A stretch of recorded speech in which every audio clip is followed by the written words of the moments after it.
Bismillahirrahmanirrahim. Islamic Values Education 2, Quarter 3, Week 2. Assalamualaikum, peace be with you. It's review time. If you want to answer, just send me your answer or write your answer and later we will check it.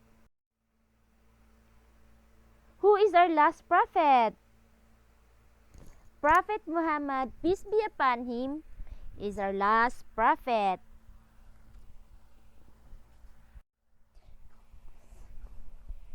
Next,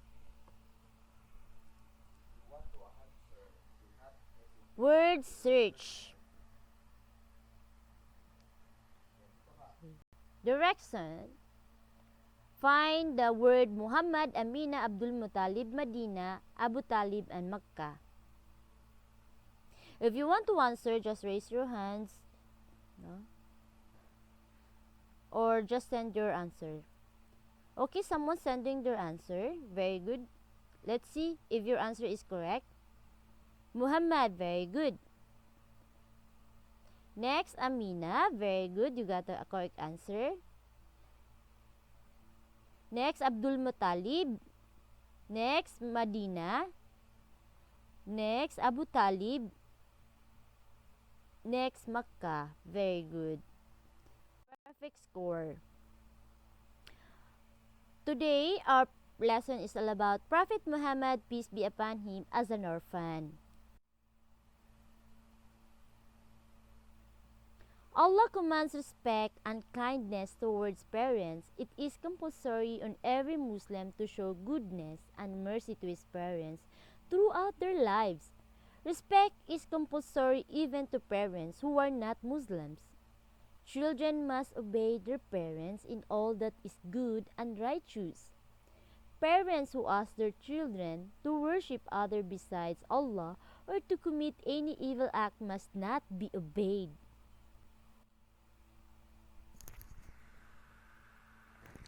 Respect for parents includes the following: to show love and gratitude to them, to speak to them with kindness and respect, to strive to do everything that would please them and make them happy, to offer good advice to parents when it is needed, to avoid any angry expression to what parents might say or do,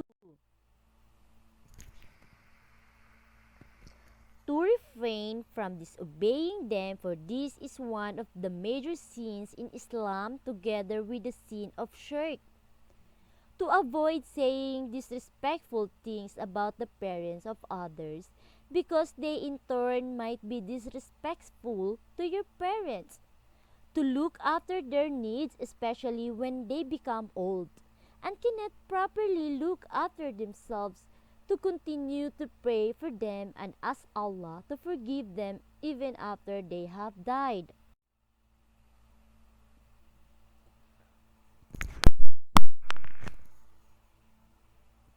To fulfill after their death any promises they might have made while still alive, and to be kind to their friends.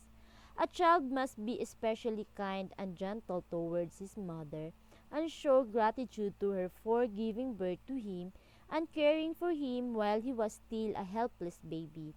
The Holy Prophet Muhammad, peace be upon him, emphasized that paradise lies at the feet of your mother. This means that by serving our mothers and being kind to them, we can easily acquire Jannah. Jannah means paradise. First activity, indicate by means of a tick the column to which each sentence refers. Send your answer and write your answer in your notebook, and later we will check. Two choices: respect to parents or disrespect to parents. Check the column. Being kind, first example is being kind. That is respect to parents. Yes, someone sending their answer. Let's see if your answer is correct. Showing impatient. What is that? Respect to parents or disrespect to parents? Let's see. Showing impatient is disrespect to parents. Okay, almost perfect. Raising one's voice. Respect to parents, disrespect to parents. Yes, disrespect to parents if you raise your voice.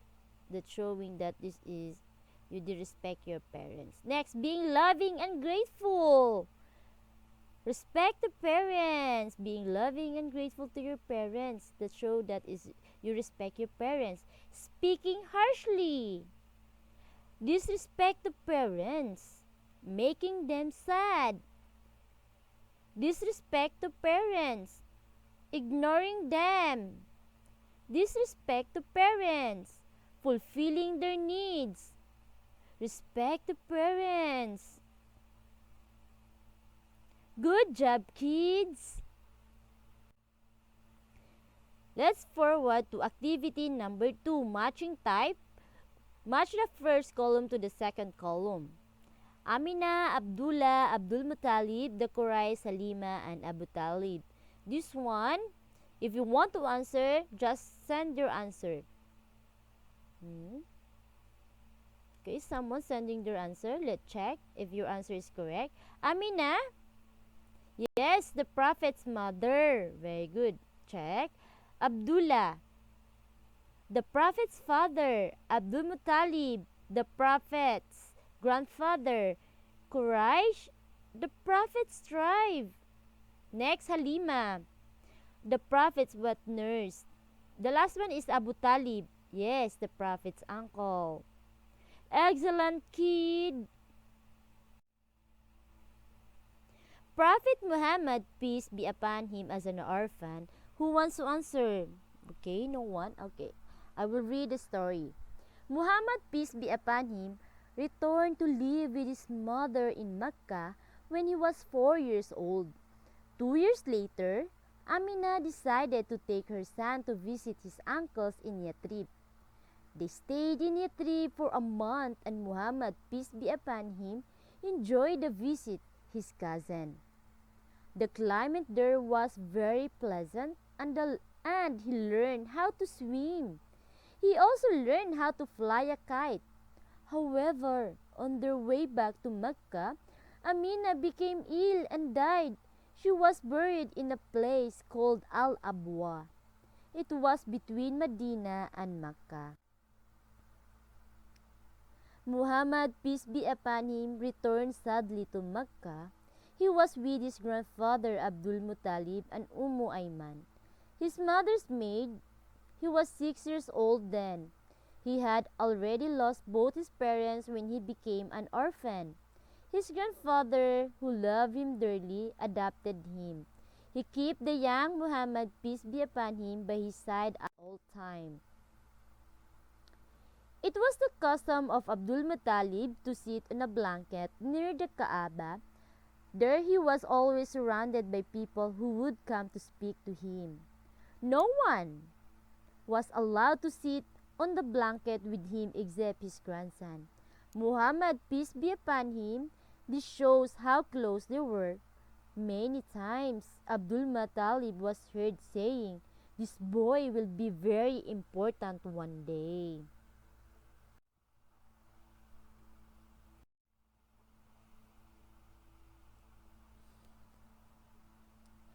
2 years later, Abdul Muttalib became ill, and Muhammad, peace be upon him, stayed by him constantly.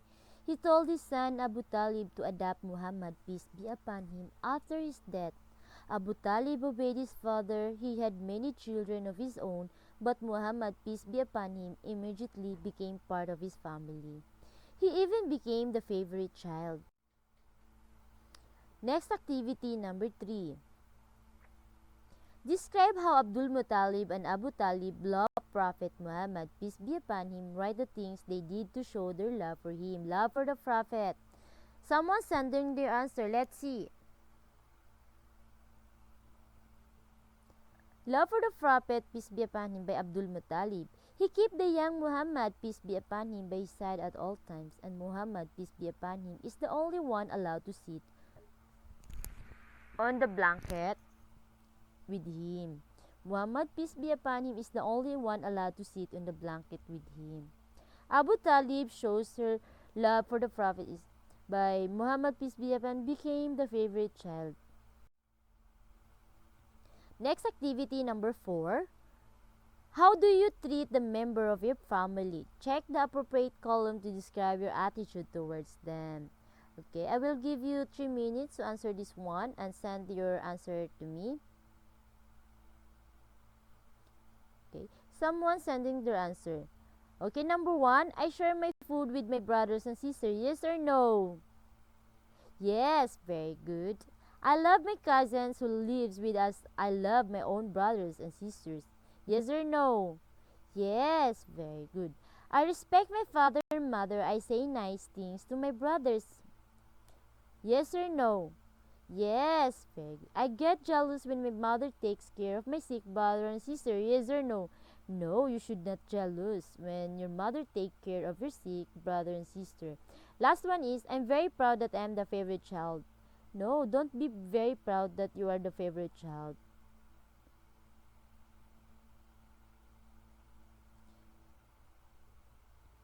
Good job. Next, respect for parents. While parents are naturally disposed to love their children, children are often disposed to disregard their parents. It is for this reason and because of the enormous debt that an individual owes to his parents that the Quran has made it compulsory on the child to treat his parents with all goodness and mercy. In particular, a person is required to be good and kind to his mother and show gratitude to her for the trials and agonies she experienced in giving birth to him, for nurturing and providing for his needs in helpless childhood, especially, and for being his first school in life. This is why the noble prophets emphasize repeatedly that the mother has the first claim on a person's care, closeness, and companionship. Okay, very good, no? Find the path, the wheel that spells color in the picture too. Okay, let's answer out. R E S P E C T. Respect. Very good. Next, activity number 6. Grandparents too deserve the greatest respect. They need special care and attention. List a few. Send your answer. Write your answer in your notebook and send your answer to me. Okay, someone sending their answer. Let's check. I will type here. Love. Yeah, love your grandparents, not only your parents. Next, respect. Respect also your grandparents. Very good. Next, understanding. Understand your grandparents. Good job, kids. Next, activity number 7. Supply the following open-ended phrase with what have you learned from the topic to complete each sentence. Prophet Muhammad, peace be upon him, as an blank, guide words tell blank, respect your blank, those who show respect to parents are blank. Write your answer in your notebook and send to me. Okay, someone sending their answer. Prophet Muhammad, peace be upon him, as an orphan. Guide words tell, we are lucky. Respect your parents. Those who show respect to parents are the rewards is Jannah. Okay, very good, class. Very good. You have a good job. Very good, kids. Okay, once again, I'm Johara Aida D. Ampuan, your alive teacher. Alhamdulillah, all thanks is due to Allah.